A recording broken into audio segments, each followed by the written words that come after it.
নারায়ণগঞ্জের সিদ্ধিরগঞ্জ পুলস্থ মুজাফফর টাওয়ার থেকে Mizmizi TC road খাল পর্যন্ত খানাখন্দে ভরা রাস্তা সংস্কার করেছেন নারায়ণগঞ্জ সিটি কর্পোরেশনের ৫ নম্বর ওয়ার্ডের কাউন্সিলর GM সাদরিল।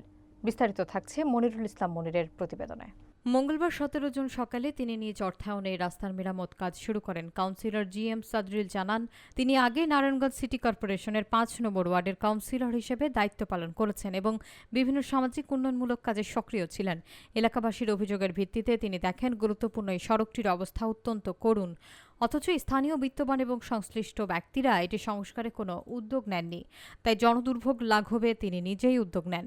তিনি বলেন, এই এলাকার মানুষ যেন স্বাচ্ছন্দ্যে চলাচল করতে পারে, সেটিই আমার মূল লক্ষ্য।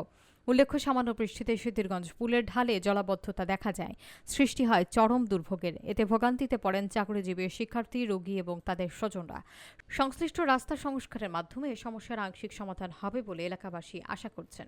আপনারা জানেন যে আমি বিগত দুইবারে নারায়ণগঞ্জ সিটি কর্পোরেশনের ৫ নম্বরের কাউন্সিলর ছিলাম। আমি কাউন্সিলর থাকাকালীন অবস্থায় আমি সামাজিক কাজে জড়িত ছিলাম, বিভিন্ন সামাজিক কাজে।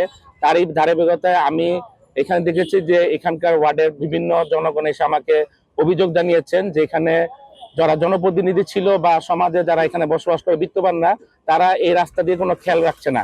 তারই প্রেক্ষিতে আমি চিন্তা করেছি যে এই এলাকার জন্য দুর্ভোগ যত মিটানো যায় তারই জন্য আজকে আমি এখানে এসেছি। এই এলাকার মানুষ যেন এই রোড দিয়ে স্বচ্ছন্দে চলাফেরা করতে পারে, তার জন্য আমি আজকে উদ্যোগটা নিয়েছি, যেন এই এলাকার মানুষ অন্তত কিছুটা দুর্ভোগ থেকে লাঘব পায়।